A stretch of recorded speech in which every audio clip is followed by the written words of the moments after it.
Rahayu. Salam budaya, lestari budayaku. Inji sugeng dalu sugeng wonten ingkang dicara gelar Mocopat Kapaliwon Purwosari Panggang Palian Santosari sebuah payung selangkung April kalian selangkung Kapaliwon Santosari. Inji mapan wonten balai Kalurahan Planjan Santosari. Kanthi tema Mocopat ing dalu menika inggih menika Raden Ajeng Kartini, narasumber Ki Angger Sukesno ugi Ki Restu Harjo Swantoro. Iringan karawitan saking Omah Seni Tanjung Anom, Osta Gunung Kidul. Inji saderipun samangke kawiwitan di kula aturaken sugeng dalu dhateng Lumantar Kota Gunung Kidul di jajaran Porong Indah Kabupaten Gunung Kidul. Nggih kanggo nermatan Kepala Dinas Kebudayaan Kundo Kabupaten Kabupaten Gunung Kidul, Sekretaris Dinas ugi jajaranipun Mas Cecok, ingkang kula hormati Kepala UPT Taman Budaya Gunung Kidul, Ketua Dewan Kebudayaan Kabupaten Gunung Kidul, Panewu Kapanewon Purwosari, Panggang Palian Santosari, Panewu Anom Kapanewon Purwosari, Panggang Palian Santosari, ugi ingkang kinurmatan Kapolsek Kapanewon Purwosari, Panggang Palian Santosari, dan Ramil Kapanewon Purwosari, Panggang Palian Santosari, ingkang kinurmatan narasumber lan sedaya masarta gelar Mocopat ing dalu menika. Injih sumangga ing samangke saged sesarengan beraken adicara gelar Mocopat Kapanewon Purwosari Panggang Palian Santosari.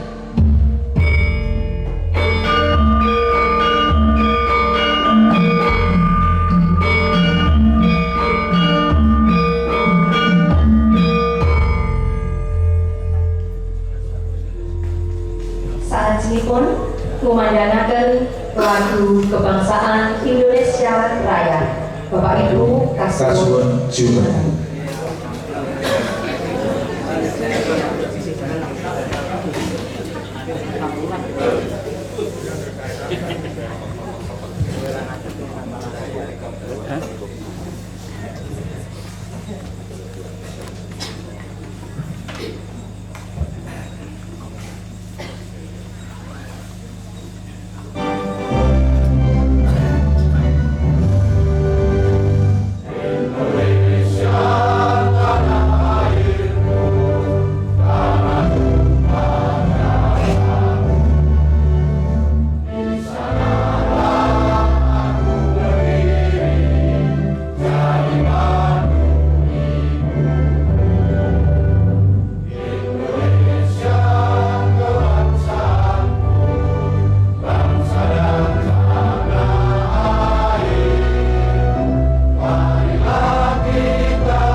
Salajengipun sumangga dipundhangetaken gendhing pandonga ketawang ujung uyung laras pelok padhet nem amreta cakapan Ki Kristu Harjo Suwondo.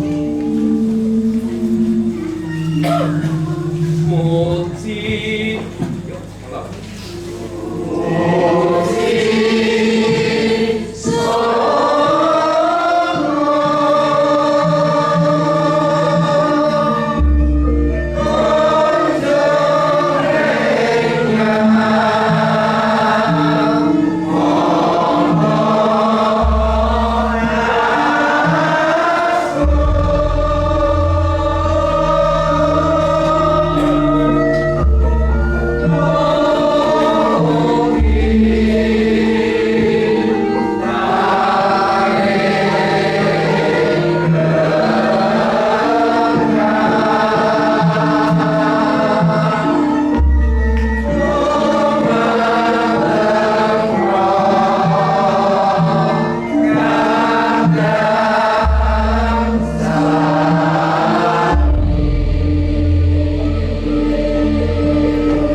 Bapak Ibu ingkang kinurmatan, salajengipun pelaporan acara gelar mocopat Kaparian Purwosari Panggang Palian lan Sabtosari ingkang dipun salilani PLT Kepala Bidang SDSP inggih menika Bapak Sukasno Esos MM Sumangga.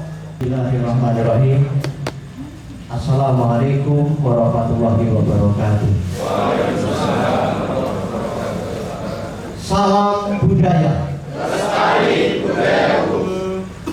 Ingkang minulya Bupati Gunung Kidul ingkang dalu menika kasarika dening Pabidaya Kabudayan Bapak Khairul Agus Mantara SBNN Dewa Keluarga Udah Kabudayan Kabupaten Gunung Kidul Paneru Kapolsek dan Ramil ugi forum pimpinan forum komunikasi pimpinan Kapanewon Purwosari Panggang Sabtosari lan Palian dan Kabupaten Kidul narasumber Ki Angger Sukisno Dwi Ki Risto Harjo Suwondo dan satu dari Kidul Sekretaris Dinas Kebudayaan tapi Udo Kebudayaan begitu lingkungan satu dari Kidul Kepala PTTBD, Kepala Bidang Atlas, Kepala Bidang Warisan Budaya ingkang satu dari Kidul Ketua Dewan Kebudayaan Kabupaten Gunung Kidul Mewah, Ketua Dewan Kebudayaan Kapanewon ingkang satu dari Kidul Kelurahan Pelanjan Kapanewon Sabtosari Wasdoyo pamungipun para kadang seniman saking Kapanewon, para sutresna budaya lan para pasarta gelar mocopat ingkang satu gelar sinten solo. Boten supaya semoga tansah aturaken puji pangrebana syukur wonten cacung Gusti ingkang maha ninanggung Allah Subhanahu wa taala.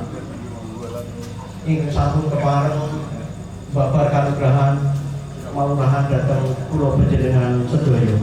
Satemah wonten ing titilaksana menika saged pinanggih nyawiji wonten ing papan menika kanthi kebak ing Kanjeng Rama.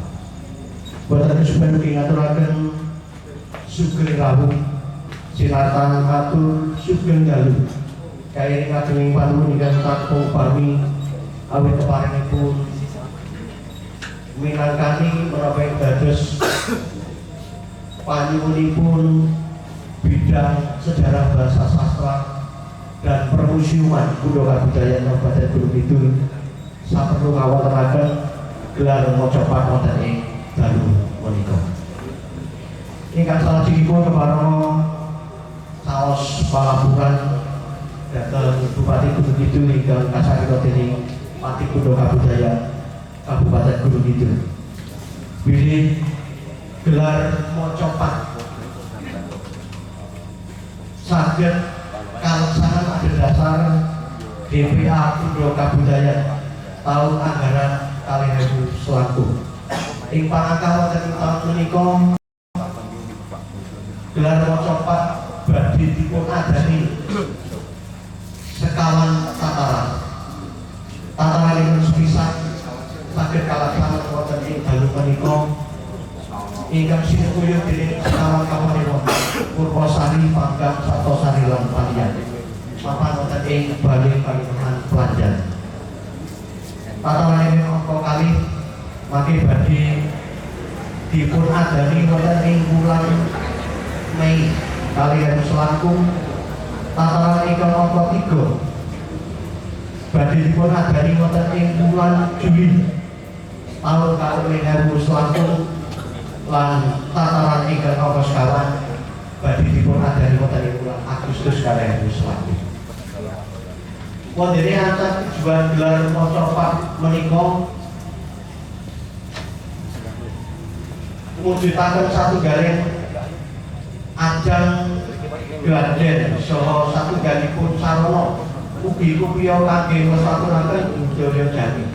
Mliginipun tembang mocopat supados boten ical saha luntur kangge dening pangaribawa budaya maca nagari ingkang kiranter kaliyan budaya katimuran mliginipun wonten ing kunjering budaya luhur kraton Ngayogyakarta Hadiningrat.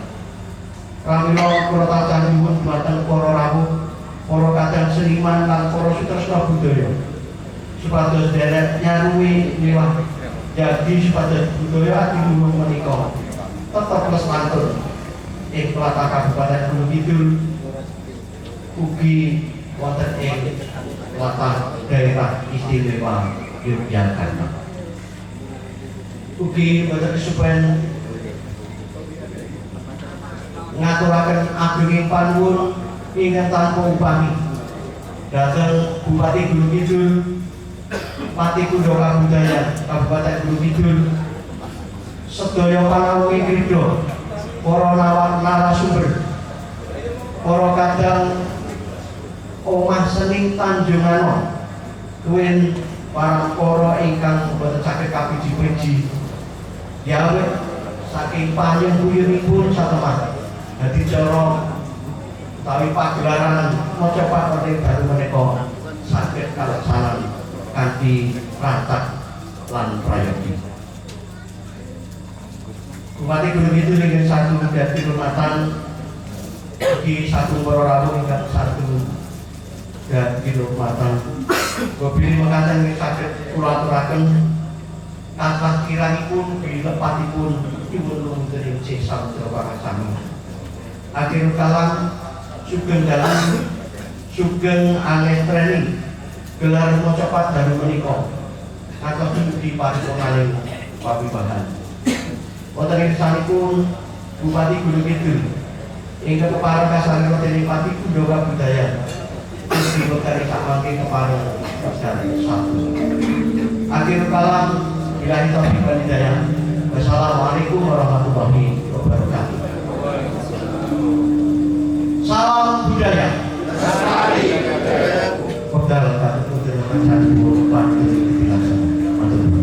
Ini salajengipun pangandikan Bupati Gunung Kidul ing badhepun sahambani Pati Kundo Kabudayaan Gunung Kidul dumateng Bapak Khairul Agus Mantara SIPMN Kasumadana.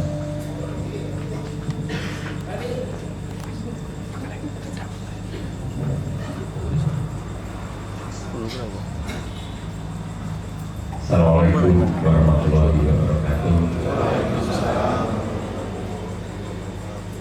Salam budaya. Ingkang kinurmatan Kapolres Gunung Lawon dalam menika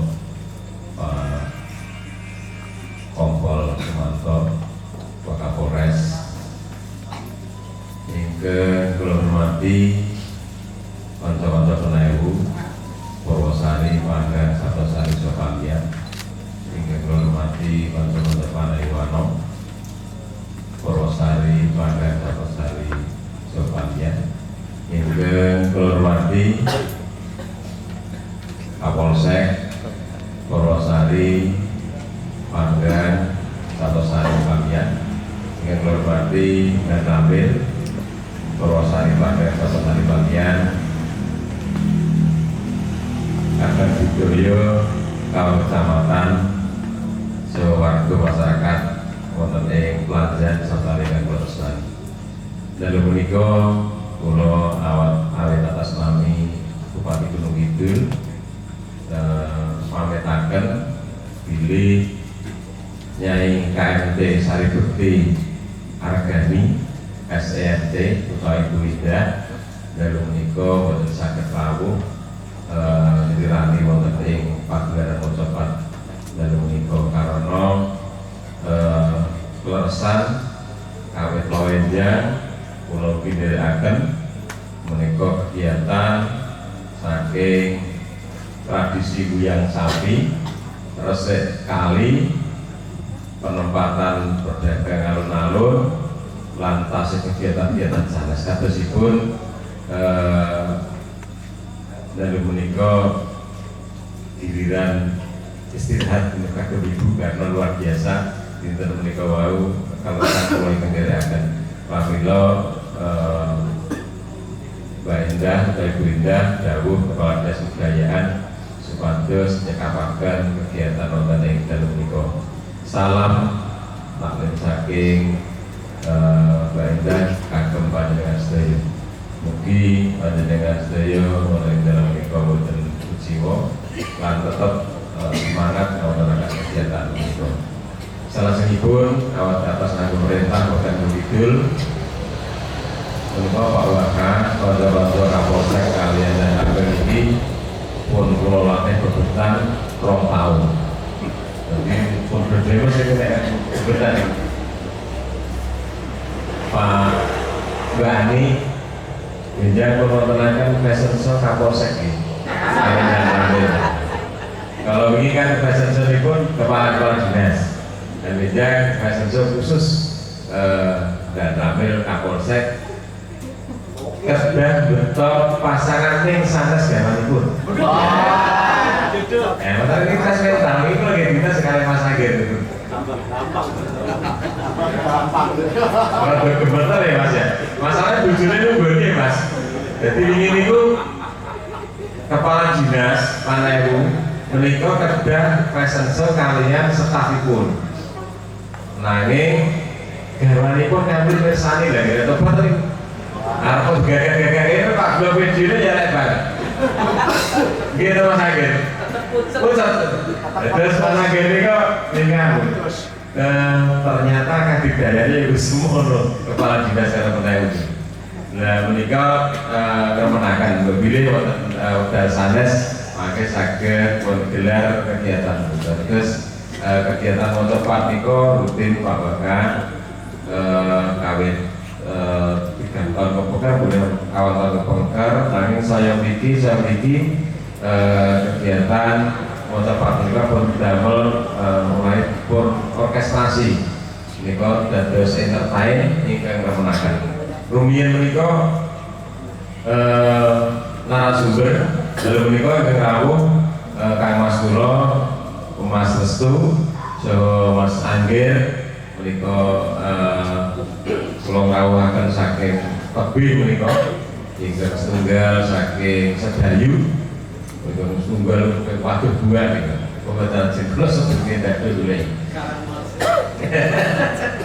Karangmojo kalian Lipar.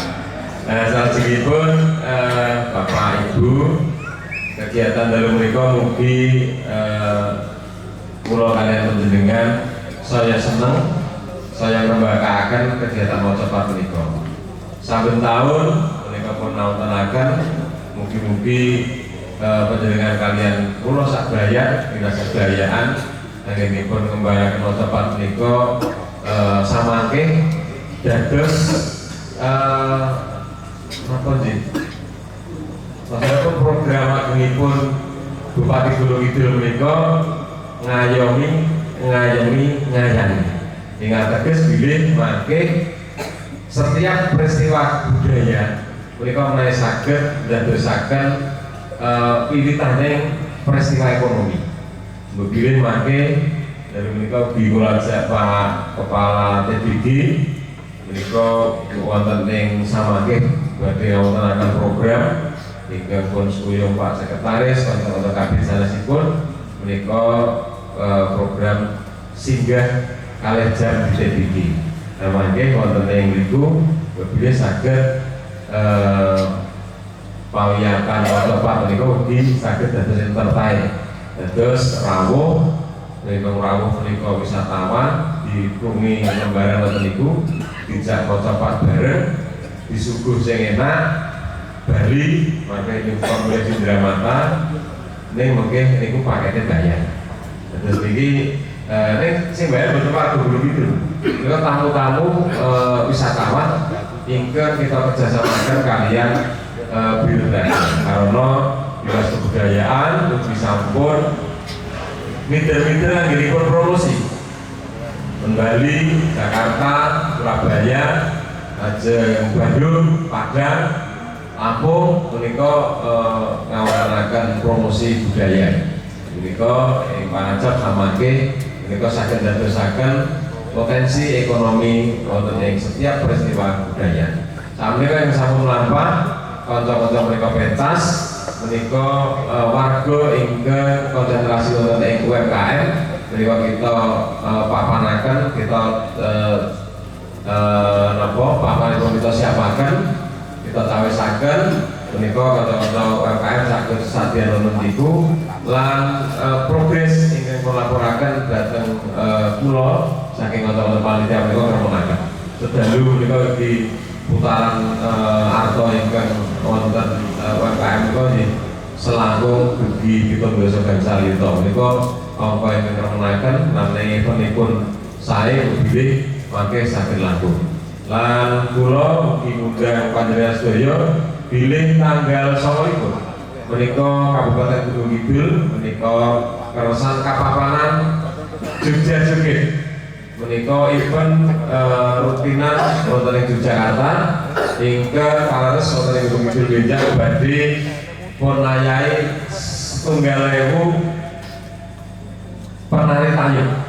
Nah, kula monggo nek khususipun bapak-bapak menawi saged badhe ngimbing menika wonten 1.000 penari tayub. Mangke badhe napa bentos selendang lajeng badhe nyaosi selendang dhateng panjenengan.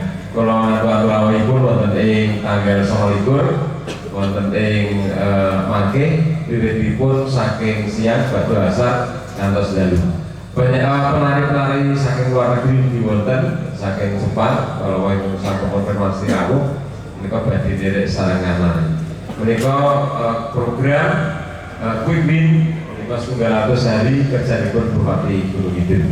Beliau mengatakan Bapak Ibu mengaturaken sugeng pawiyatan ing gelar mocopat tahun 2021. Matur nuwun, assalamualaikum warahmatullahi wabarakatuh.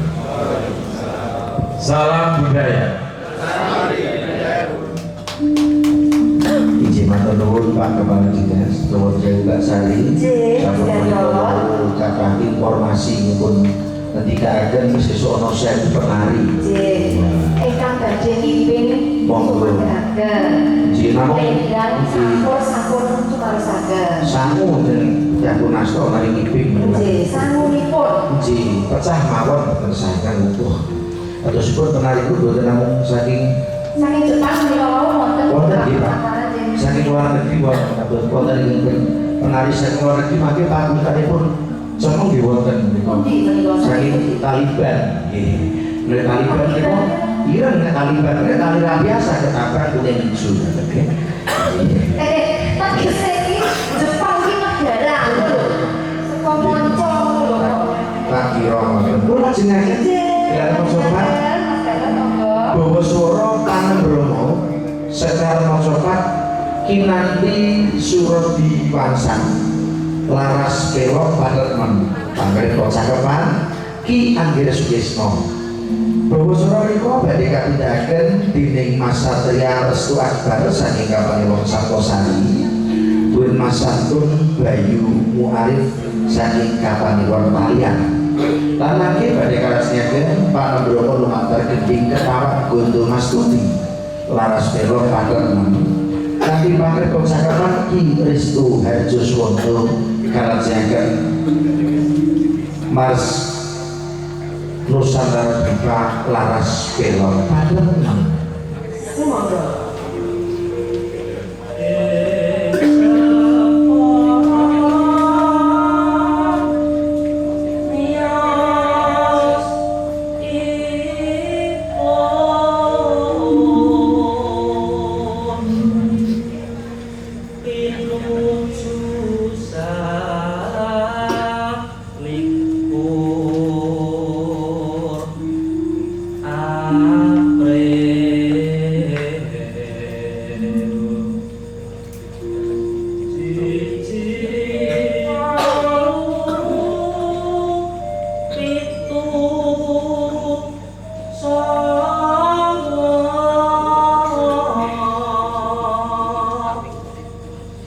Dasar putri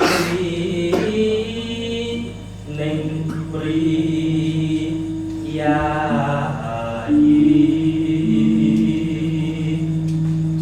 Mas Dipati sastra ninggal Mas ajeng asirah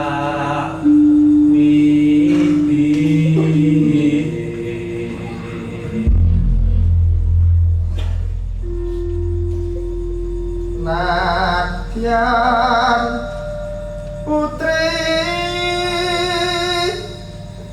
jejer ipun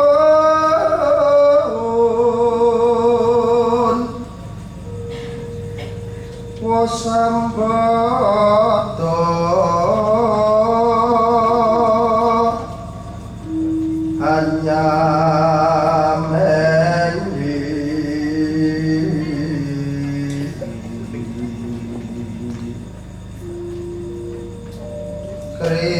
kridane para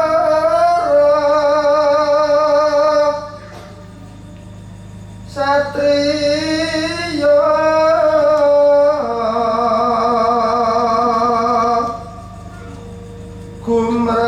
kumrakut bela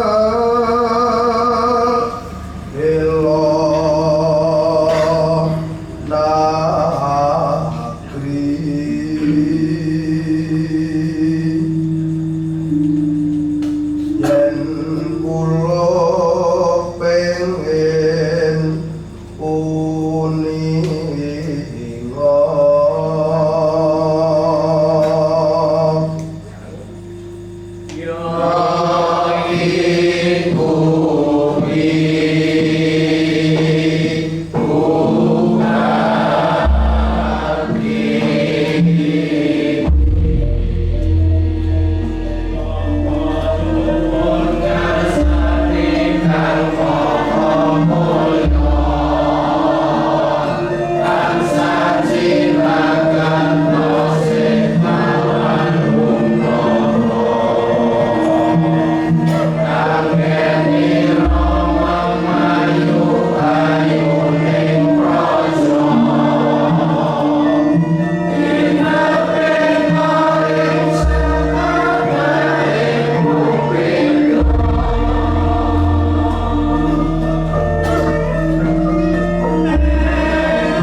bisa kikubiannya kados rampung harus motor yang nyandak kacang dodok kados iku niku pas blur ngono kuwi ana sing ngetek nunjukan ya paske kok ya paske Nuwun sewu dipun damel ing sekeca boten saged nggih monggo menawi badhe ngelus ngelus suku saged monggo nggih Aturipun menika Mas Darto maca pas anak sekar gandong mau selaras pelok patun parenton katepan Angger Sukismo maca pas tunggal badhe kaaturaken dening Mas Hafiz Arif Saputra saking Kapanewon Palian Sumber.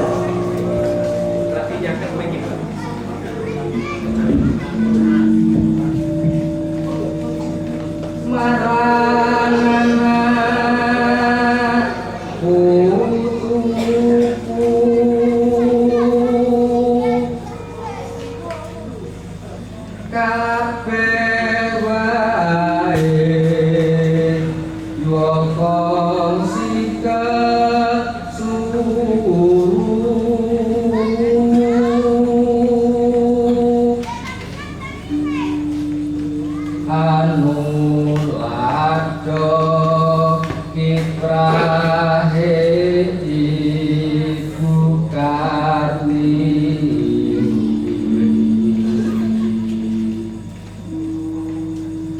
tan kendhat ngilmu den luru murid datang lunga-lunga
izin matur nuwun iki aku kan siap bari penyanyi sini ya Mas Anggur ora tekan banget dulu Pikantuk kok Mas.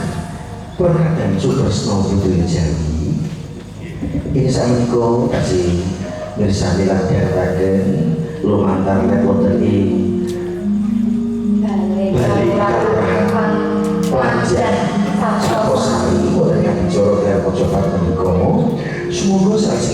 dari bernyata sarengan mojo anak sekarang kunjung para sendiri pada manyuro pada itu cakapan dini Kristu Raja Suwondo mojo tunggal bagi katuankan dini Firda Safira saking kapanipun Purwosari sumungkul sugeng pidhanaken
Pelestari budaya tenang umur sampai ini wis pinter monsokan ibu dia mau sakro pinter monsokan samu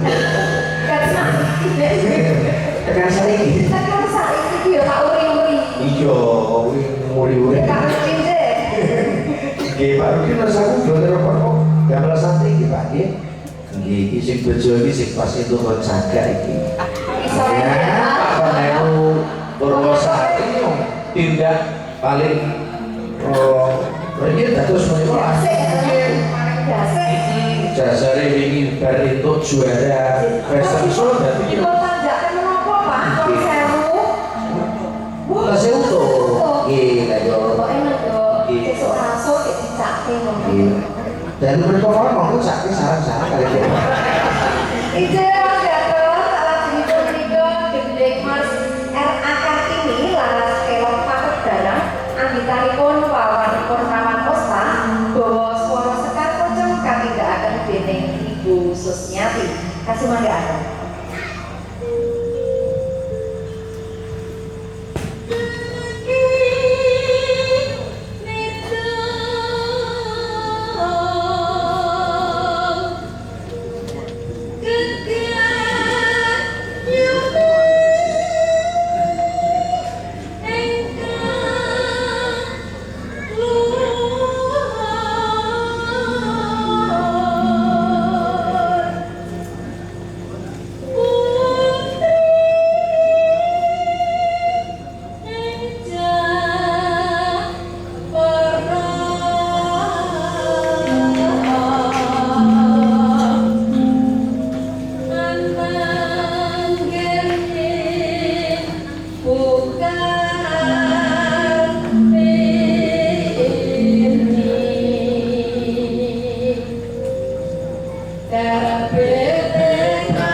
sekalian Bapak. Nggih, Masuk bahan kok ya. Lah kados itu nggih boros nggih didangi. Inggih matur nuwun. Mbak Sari sakjroning matur lajengaken Bapak karo dalu menika narasumber nggih lenggah daripun Ki Angger Sukisno Ingkang wonten iring Kidul kidul.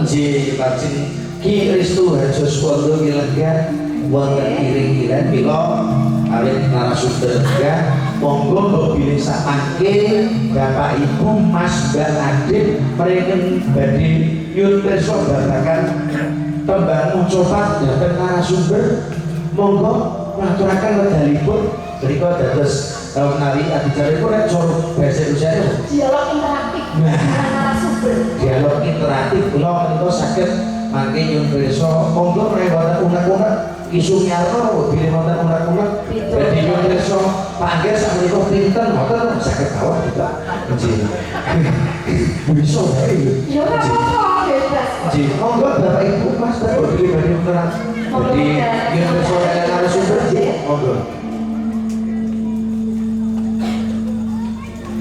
menawi dereng wonten kok bilih saking narasumber langkung ya Nggih. bilih wonten pangandikan Ki Ristu Harjo Suwondo. nggih kalian Ki Angger Sukisno monggo.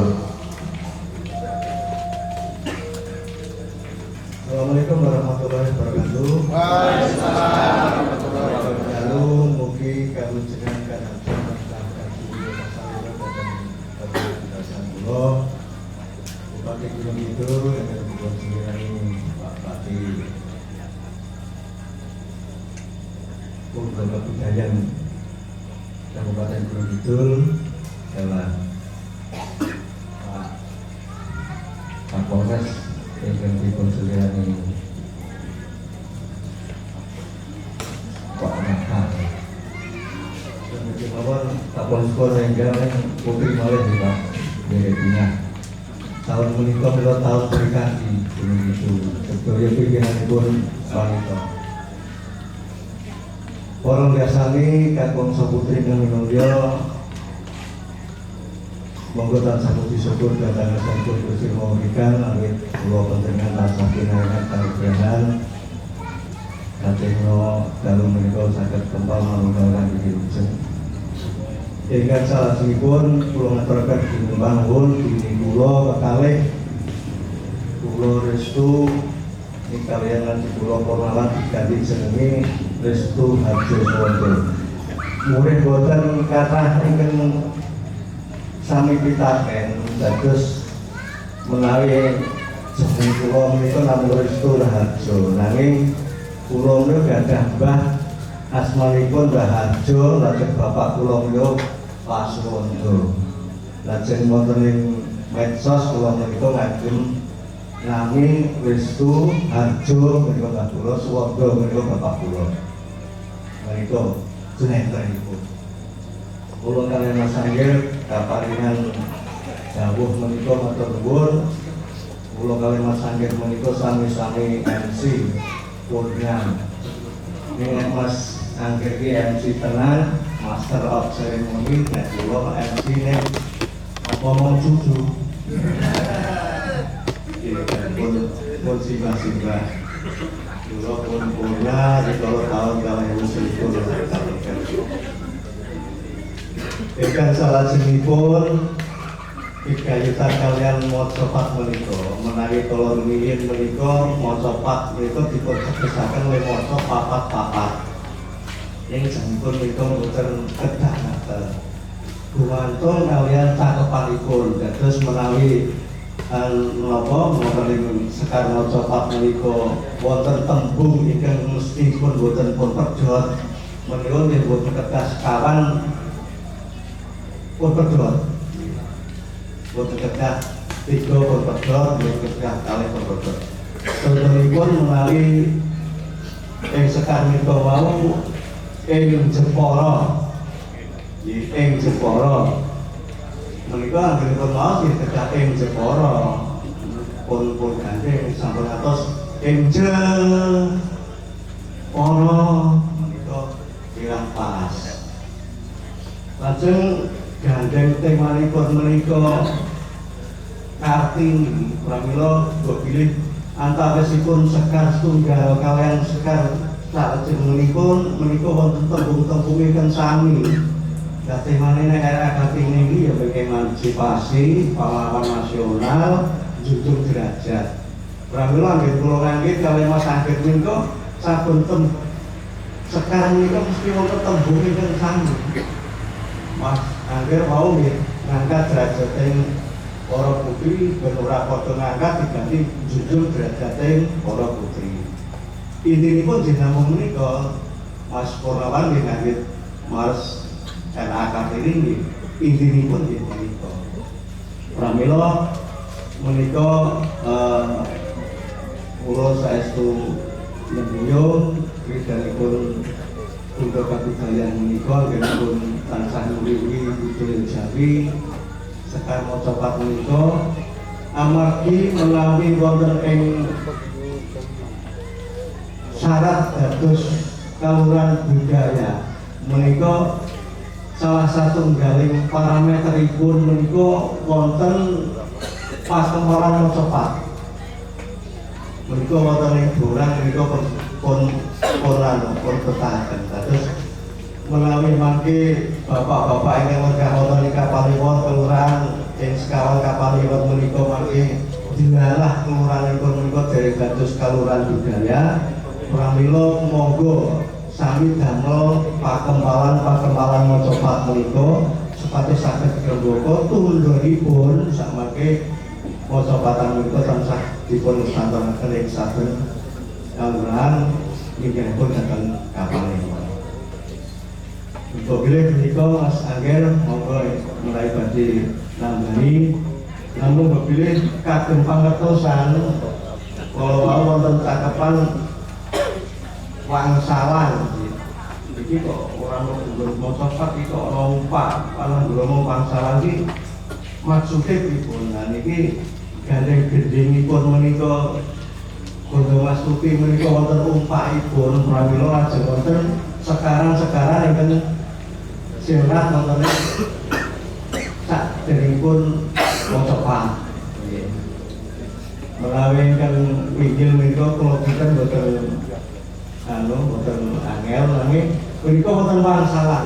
Wangsalan menika benten kaliyan cangkriman nggih. Menawi cangkriman menika wonten ing batanganipun. Menawi wangsalan menika wonten tembung ngajeng nanging sinandi wonten ing wingkingipun. Contonipun menika nggih. Tepas aren Arab wijilira. Tepas aren ki apa to? Tepas aren menika lajeng ngandhapipun pripun tindak tanduk. Nah menika pun pendet menapa tembungipun aren Arab wijilira. Aren sing separah niki napa? Kurma. Nah, lajeng batanganipun menapa? Tindak tanduk lurah ninggal tata krama. Dadi kurma dadi krama. Lajeng malih Mamet nggih, mboten Mamet. Mamet Tirta. Mamet Tirta niki napa? Ngangsu boleh banyu. Mamet niku ngupaya boleh. Mamet Tirta Jawa judul ketiga. Jawa judul ketiga ini apa? Pratelan pilih Kartini ingkang lair wonten ing Jepara menika nadyan putranipun priyayi semantena boten wegah rekaos tansah priatos. Lajeng boten ngego karsaning priyangga pribadi ora nggo karepe dhewe. Tetep mugi kawruh saliring ilmi tetela ugi wasis ngendikan lan nyerat basa Walandi utawi bahasa Belanda.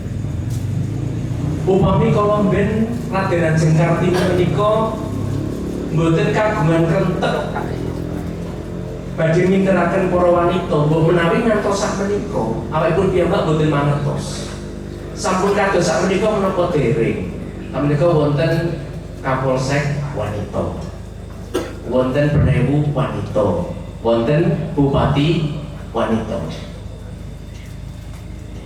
Dados mboten namung wanita tetep wonten kanca wingking, namung saged dipun sebataken kados ingkang dipun tinggalken Mas Restu, emansipasi wong wedok kuwi hak lan wewenange tanpa beda karo jejering kaku. Alhamdulillah. Inggih malah orang nglantunge katimbang awakipun piyambak sing lanang-lanang. Pak Agus, Pak Kepala Dinas Gendika ras terkuat di dunia. Mila inggih, ibu-ibu menika menawi wonten pergi wis cetha rating ini kok beloke nengen. Mesti ngebut ora iso dikandani, polisire dikentes. Nggih. Samangke kula pitados bilih Gunung Kidul mangke badhe gesang raharjo. Menapa malih sak menika kagungan utawi nggadahi Kartini enggal menika. Menika pangajap kula panjenengan. Alhamdulillah ugi pelanjan mangke kantor kalurahanipun sampun sae, pendapanipun sae, latare jembar Bawiro iso menunggu bal-balan iso menunggu bakso tur, masjidipun sae, kamar mandi sae. Mergo isih anyar kok urung ana centelane. Kamar mandi niku nek urung ana centelane, mlebu ki berarti wis ora kathokan. Lah nek jero ora cepet-cepet ora ana centelane, sajake mergo anyar njur lali. Nek bengi iki dienggo kumpulan wong semene akeh. Iki nek bapak-bapak kan rapat repot. Nek ibu-ibu jangan salah ngendi. Yang apunten Pak Lurah, ini kenapa kali kucengan saya ngopi aja sih wis tau ning mburi, iki sing urung tau teng mburi wis etol mawon. Nggih, sedaya pagi pangapunten. Assalamualaikum warahmatullahi wabarakatuh. Untuk Mbak Sari Polasikan. Nggih, salajengipun maca pat remaja sekar maca pat durmonan laras pelok patoman pangripta cakepan Kinistu Harjo Suwondo. Maca patunggal badhe kaaturaken dening Mas Tata Dwi Alianto saking Kapanewon Panggang. Sumangga. Wanci Surya selikur April wulan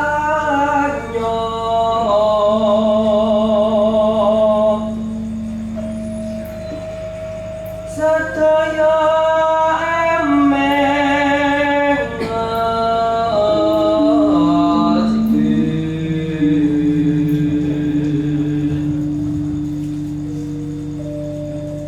pahlawan wanita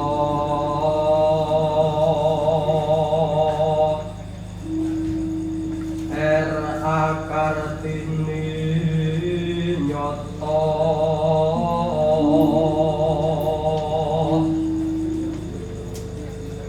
tetungguling para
Inji matur nuwun mriku maca remaja niku tasih kula jenengaken maca remaja Mbak Sari.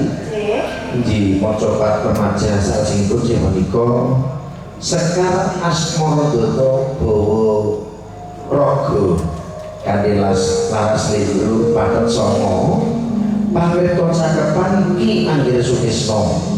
Maca patunggal menika badhe katuraken dening Mbak Halisah, leres nggih. Halisah Cikal Maharani saking Purwosari. Pundi Mbak Cikal? Pundi? Oh, Cikalismu ndak kan beliau. Oh, asmo. Oh, ndak ngerti ku Cikal ki anu Cikal Mbak Halisah Cikal Maharani saking Purwosari sampun kok. Injih monggo menika maca remaja Asmaradata Bawa Raga.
Izin ngaturaken Sugeng Rawuh Ketua DPRD Kabupaten Gunung Kidul di Buridan Sugeng Rawuh. Lepas pentas Kartini Mas Rawuh di Nggih. Mbak Sari sanipun mereka awit Bu Ketua DPRD Rawuh mereka batipun iringan prahon kalajengaken lakon ojo dipleroi laras belok katon anggenipun Ki Narto Sabdo sumangga Ustaz Gunung Kidul.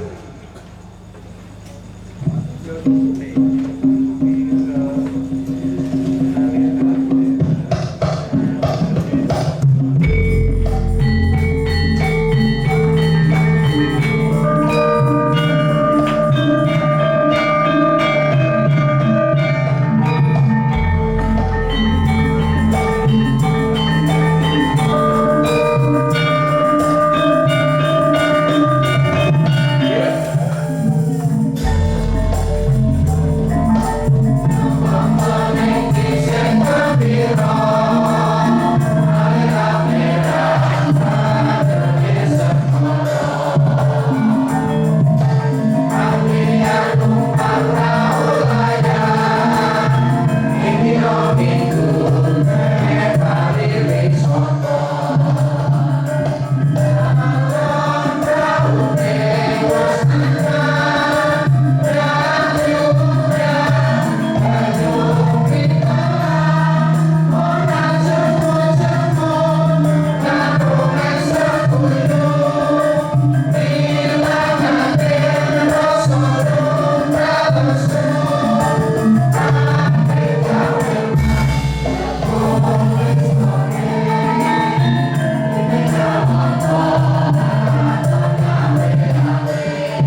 kok maju wis ngegul kira kok kira wis maju. Apa lagi? Maju biasanya kan ngegul nggih. Kira kok. Seperti wis wani maju. Nggih. Nggih, menika tas sekolah jenengan nggih. Nggih, wonten ing acara gelar macapat paparewan Purwasari Panggang Kalianan Saptosari. Nggih, sajroning menika maca dewasa Mbak menika. Nggih. Sekar pangkur paripurna. Laras Lindro Patet Songo kanthi pamirsa cakepan Ki Andre Sukesno. Maca patunggal menika badhe katuraken dening Ibu Partini saking Saptosari. Kok wis pasangan kali temanipun? Temanipun Temanipun RA Kartini kan badhe ngaturaken pangkur paripurna jeneng kok Ibu kita Partini semoga. Monggo. Bu, sama jek Bu. Kok iso pasangan monggo Ibu kita Partini kula aturaken.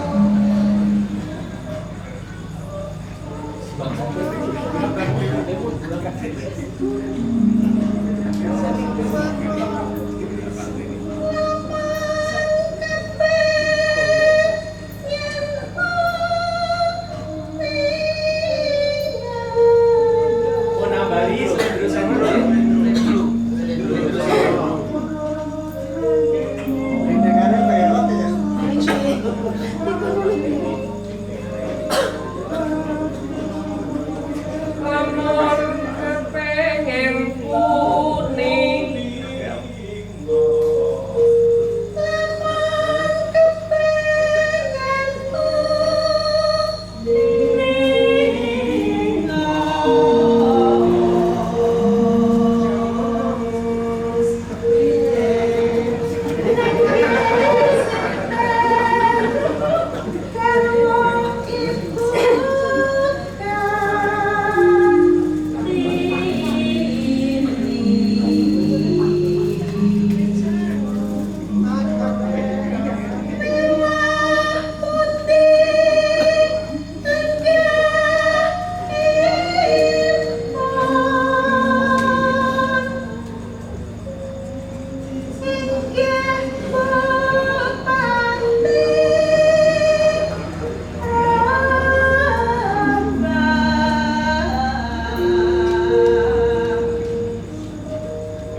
ngaturaken Ibu Gita Kartini.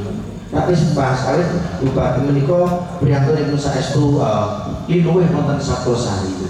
Uji ngadepi kenyataan kanthi kuat mengko. Lah bupati ini gara-gara Pak kuat. Lah iki menurut sakit ngadepi kenyataan kanthi kuat. Mengko bupati. Mesti bae wae Ya iki kan Pak kuat terus berarti kanthi kuat ngono yo kleru. Salam kali Mbak Fat Ibu.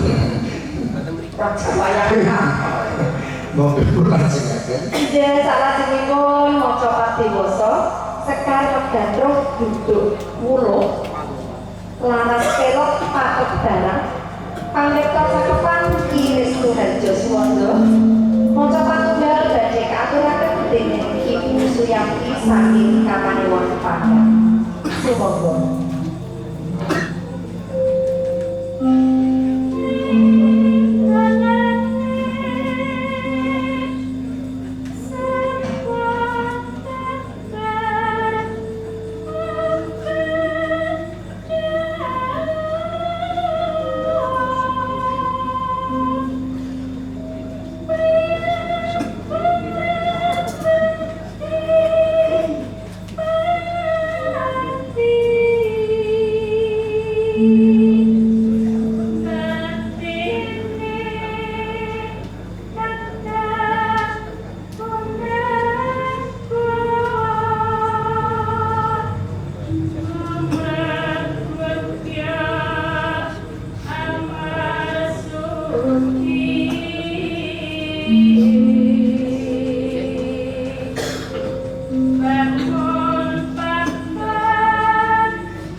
Kalajengaken maca Pak Diwasa Sekar Sinom Lugundan laras pelok pakebaran paripta cakepan Ki Angger Sumisno maca patunggal badhe katuraken dening Bapak Sunyarno saking Kapanewon Palian Sumangga.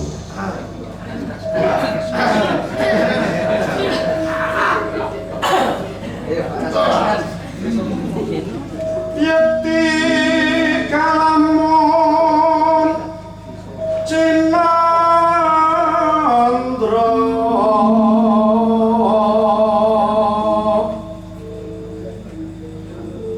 Kartini dipun wastani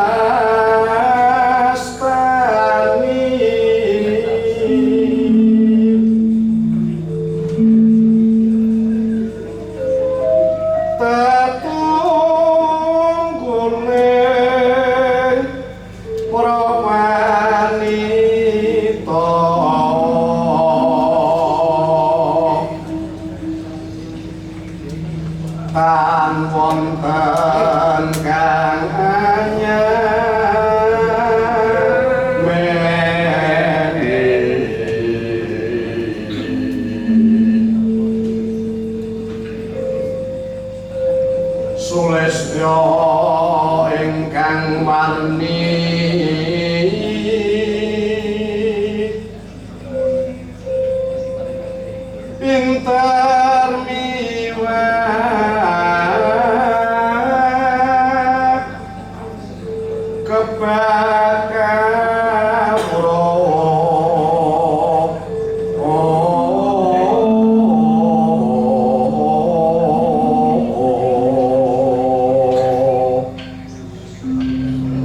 wasis koso walondo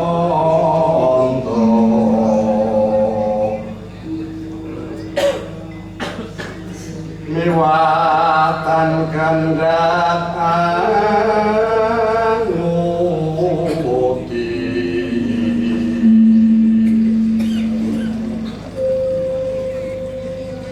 kang kaloka sirna peteng tetrawangan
Salajengipun badhe kababar gendeng lelagon jago kate laras kelong patedana kalajengaken lelagon gugur gunung laras kelong patedana anggitanipun Ki Narto Sabdo.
Ugi atur panuwun Dinas Kebudayaan Punduk Kabupaten Gunung Kidul, Taman Budi Gunung Kidul, ugi Bapak Ibu Penebu Kapanewon Panggan ugi Sagosari.